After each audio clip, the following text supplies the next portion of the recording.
एक तार के पेड़ पर एक जुड़ा मैना पक्षी ने घोंसला बनाया था, लेकिन तूफान और बारिश के चपेट में आकर मैना जोड़े का सजाया हुआ घोंसला 4 बच्चे समेत नीचे गिर गया। नीचे गिरने से मैना पक्षी के एक प्यारे बच्चे की मौत हो गई। जब तूफान और बारिश रुक गई, तब एक व्यक्ति पेड़ के पास से गुजरते समय नीचे गिरे हुए मैना के घोंसले की ओर ध्यान देता है। इसके बाद घोंसले के पास जाकर वो देखता है कि घोंसले में 2 बच्चे हैं, जिनमें से एक बच्चा जीवित है और एक की मौत हो चुकी है। वो महान व्यक्ति मृत बच्चे को अलग करके जीवित बच्चे को अपने घर ले आता है। वो मैना पक्षी के बच्चे को घर लाकर भूखे बच्चे को विभिन्न प्रकार के भोजन छोटे छोटे करके खिलाने लगता है। मैना जोड़े का नन्हा बच्चा, जिसकी अभी आंखें भी पूरी तरह से नहीं खुली थी, शायद उस व्यक्ति को अपने माता पिता मानकर उसके हाथों से भोजन करना शुरू कर देता है। वो व्यक्ति बच्चे के घोंसले में नरम कपड़ा बिछाकर उसे कीड़ों से बचाने की पूरी कोशिश करता है और उसे चावल रोटी के अलावा विभिन्न जगहों से कीड़े लाकर खिलाता है। वो पिता की तरह बच्चों को रोजाना दिन में 7-8 बार प्यार से खाना भी खिलाता है।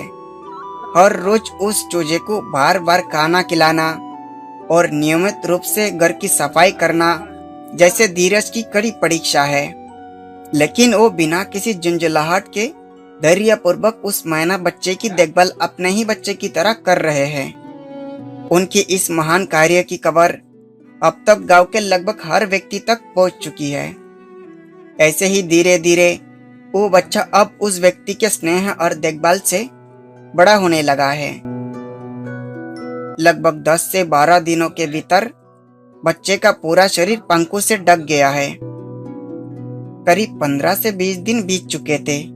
चूजा अभी भी इनके साथ में है और बच्चा अब थोड़ा बड़ा हो गया है, लेकिन वो अभी भी पूरी तरह से बड़ा नहीं हुआ था। इसलिए वो व्यक्ति अभी भी उसे प्यार से अपने हाथों से खाना खिलाता है। कुछ समय बाद उसी गांव में एक और व्यक्ति को एक और तार के पेड़ के नीचे एक और मैना का बच्चा मिला। मानसून का सीजन होने के कारण आंधी तूफान लगा ही रहता था। वो भी तूफान के कारण नीचे गिर गया था, या फिर तेज हवा के कारण नीचे गिर गया होगा।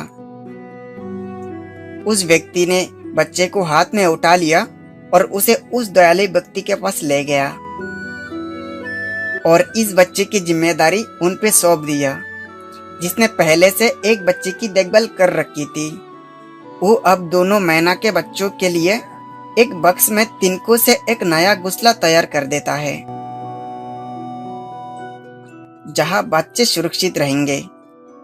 1 हफ्ता बाद बड़ा बच्चा अपने पैरों पर खड़ा होना सीख गया है, लेकिन छोटे बच्चे को अभी भी व्यक्ति को अपने हाथों से खिलाना पड़ता है। 5 से 7 दिन बाद दोनों बच्चे अब काफी बड़े हो गए हैं, इसलिए व्यक्ति उन्हें धूप में बाहर ले जाकर समय बिताने लगा। व्यक्ति के प्यार और देखभाल से बच्चे धीरे धीरे बड़े होने लगे हैं।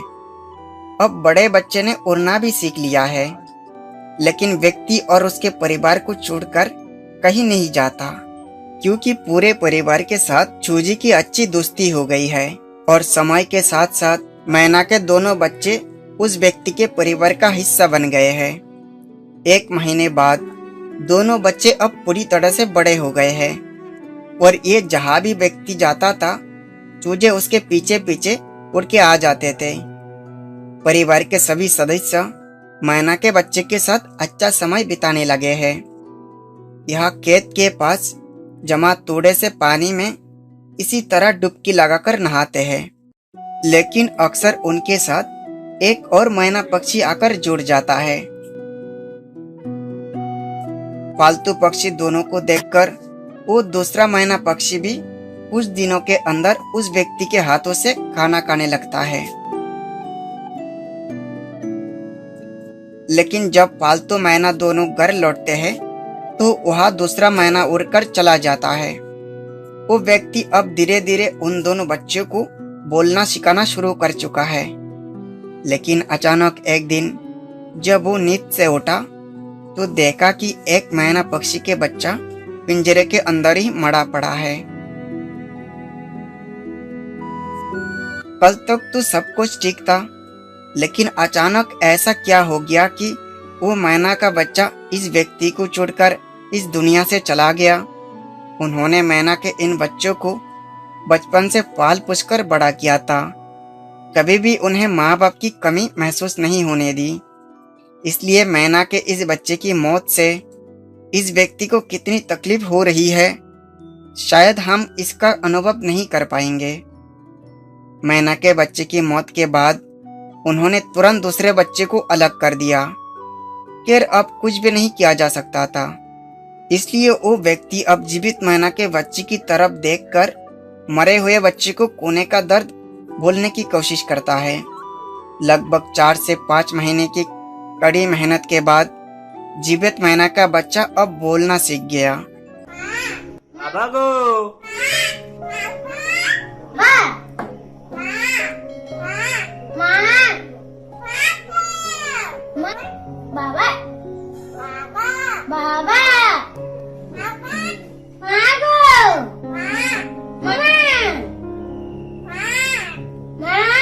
वो अब छोटे छोटे शब्दों में बात करता है और अपनी शरारत से पूरे घर को खुश रखता है।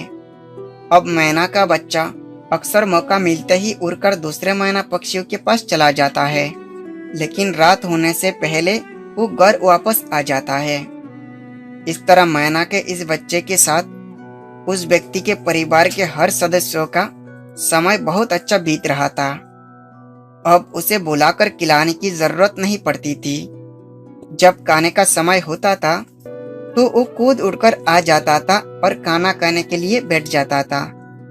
लेकिन अचानक एक दिन एक दर्दनाक घटना घट जाती है।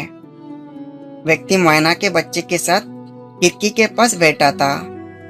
तभी कुछ दूरी पर घात लगाकर बैठे एक शरारती बिल्ली ने अचानक आकर मैना के बच्चों को पकड़ लिया और अपने मुंह में दबाकर भाग गई।